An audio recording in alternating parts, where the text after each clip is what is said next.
Good morning, everyone. This is Kate Francis, your host for It Is What It Is, or Is It? You ever wondered why that name, that question mark, it is what it is, or is it? Well, nothing is ever just black or white. And our topic today is, do you know how to fair fight? It's a very interesting topic in that it's a common issue in most relationships. Just because somebody doesn't argue doesn't mean that they're not angry. Maybe they're the type that just shut down. So how do you have resolution if you just shut down? Or how do you come to understand? So today we're talking about fair fighting, something that we need to, and you need to look at yourself, not your partner, but yourself. Think of this as, what we bring to relationships in the way we address the little differences, the nuances that are different backgrounds. So many things go into our belief system and our attitudes and how we take it, certain things. And we don't even know we're reacting to something that came from way back. Maybe we heard it in families. Maybe we heard it from aunts and uncles or whatever. But as one person brought up, a man, when he said, so often I don't want to think somebody's thinking that I'm just being henpecked. And men really look at that sort of thing, just as women look at, I want to be heard. But does that mean that he really is being henpecked? Or is his spouse unable to communicate what he or she is trying to communicate in a way that they don't jump to that conclusion? Because tone is everything. Tone is everything. Now, you've had a podcast for me on communication skills, and I've always pointed out one of the most important is listening. And another one is the tone of voice used. No, it's not what you say, but how you say it. And you can say just about anything if you master the tone that you present it in. And if you really present it in a way that's not blaming or angry tones, things such as that. So that's what fair fighting is about. It's learning your partner enough and for them to know you enough that you can be vulnerable enough to honestly tell them how you feel about a particular thing directly and with kindness and gentleness, whatever that might be. But if you point your finger and say, I don't like it when you do this, or that isn't right, you shouldn't act that way, or you shouldn't be this way or that way. You're pointing a finger, and what is anyone going to do that's human? They're going to get defensive.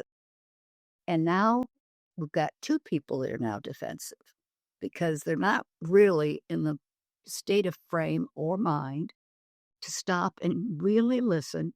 They're both defending their own position. It's like approaching it like somebody has to win here. No one's ever wrong.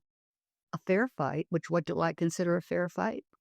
Let me tell you, a fair fight is always talking honestly, directly, caring, lovingly, and not condemning or blaming or shutting down. Shutting down can be just as bad. What you want to accomplish is how do you, if you're in any relationship, whether it's a couple, whether it's a marriage, whether it's partners, whether it's friendships, it's all alike. It's how do you really, really, because they're all going to have differences. So call them arguments. That's what most people call them. But how do you resolve them? I love what I call professionals grunters. And those are, yeah, yeah. And have you ever,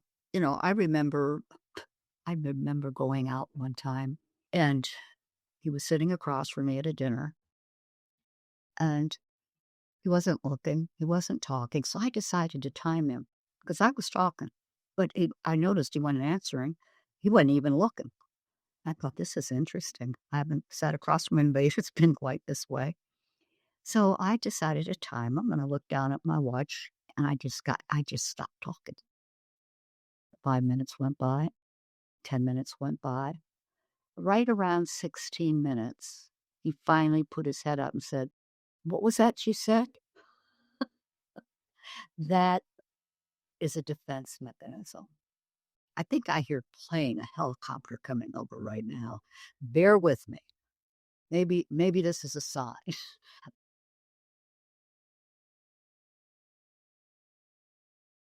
I have to apologize for that brief pause that we had to take, but we're back, and I want you to think about something, a couple questions to ask yourself. But you're a human, I'm a human, we all are.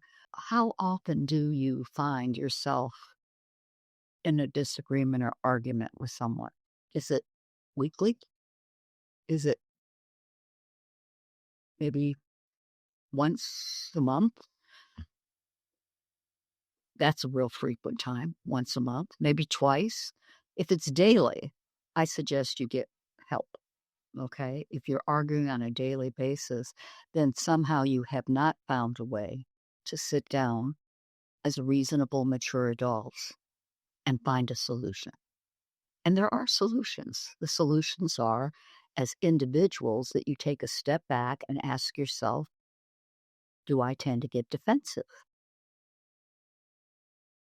Do I shut down? Is that how I handle it?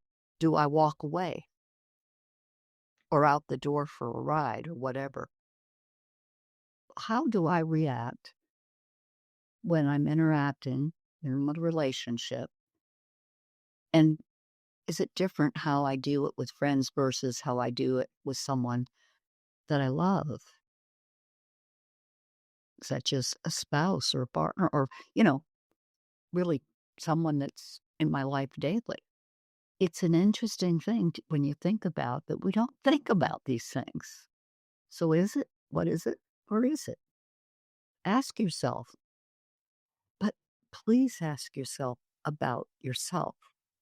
What are you fighting for? What are you arguing about? From 1 to 10, 10 being the most, how important is it? Is it something major?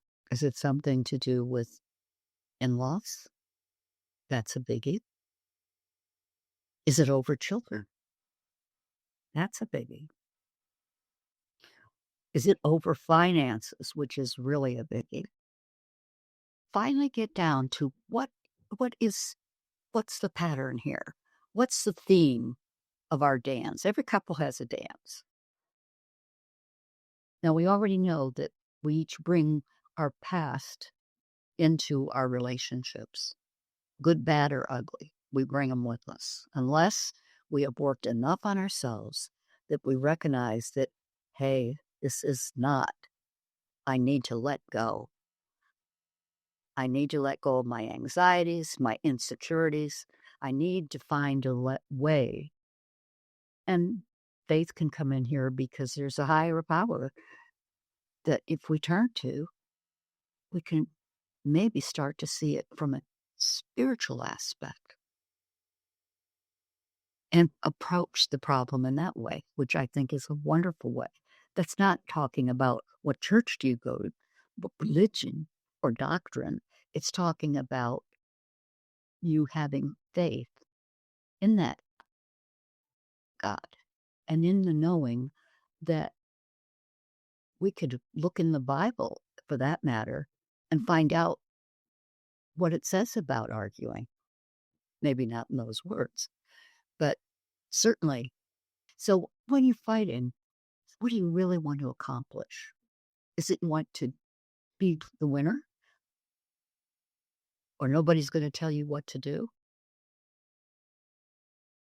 Or I still troubled in myself about certain things, and you're triggering that when you bring them up to me. And that's how you're honest with one another. That's being vulnerable enough to tell the person directly, or for you to tell them directly. But the back and forth, the defensiveness, the withdrawal, the shutdowns, those are all working against you. They're all working against any kind of, and what happens in those situations if it keeps continuing and you don't learn this very important communication skill, because it's every place in your life when you don't know how to fight fair. It's in the workplace, it's in everything you do. and in every relationship you have. So if you're not willing to learn and do it and change and understand that it's in your best interest, that you're going to benefit personally as well as your other partner, because now the two of you are there to enhance one another, not to pick each other apart. And that's fair fighting. And everybody needs to know how to do it because you're going to have some disagreements. You're going to have arguments. It's that natural. But if you fair fight, you're going to walk away feeling much better, not only about yourself, but about each other. But when you don't know how to do that and you use all of those negative ways, you can grow further and further and further apart. The very thing that probably neither of you really want. So if you really love somebody or care about them, you're there to empower them and they to empower you. They're there to enhance you. You're there to enhance them. You're there to have each other's back. And furthermore, if you're going to fair fight, you're going to sit there till you get it right. So with that, that's what fair fighting's about. I would wish all of you could learn to do that. You would never regret it because you grow. It's actually a part of maturing. You know, we have adults all around us. That doesn't mean all the adults are mature. In fact, quite the opposite. When they're not mature is when they use all these defense mechanisms because they've really got a problem for themselves.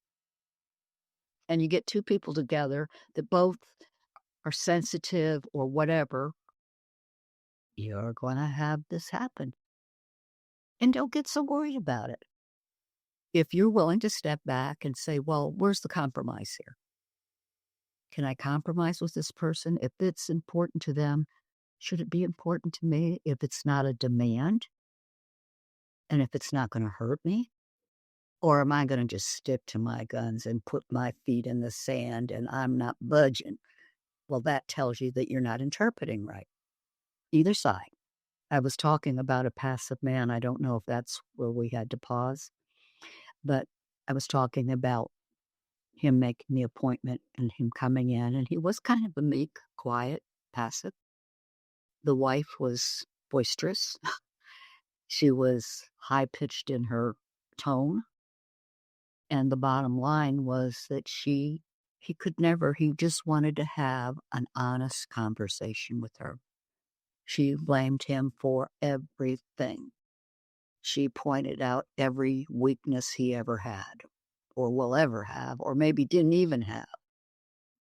He just wanted, for once in this marriage, because he loved his daughter and didn't want a divorce, he just wanted to get to a place that he could be heard by her. And I saw it happen before my eyes. He would start and he had a nice tone. It wasn't defensive. It wasn't blaming. He was even saying, I'm probably not saying to you right. Tell me what it is. And she'd say, you don't know what you're talking about.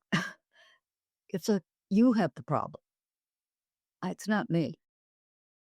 And she'd go off on a rage, and I mean a rage, and belittle him, belittle him, belittle him. And you could almost see him shrink in the chair. But bottom line is she left therapy. She says, I'm not doing this, which kind of told the story, didn't it? But he stayed in. He stayed in therapy. He did stay in the marriage too, but he learned how to not get into those kinds of conversations. He didn't walk out. He just did a few things that he had wanted to do for himself. As she did what she wanted to do for herself, he never ever said no to her. So he stepped up and did his own thing. And I don't know if they're still together or not. For their child's sake, I hope they are, but only if they're not hurting their child in the process by what the child's hearing or seeing or observing, or what she grows up to think a relationship's like. Watching her mother as a model, wonder what kind of man she's going to marry.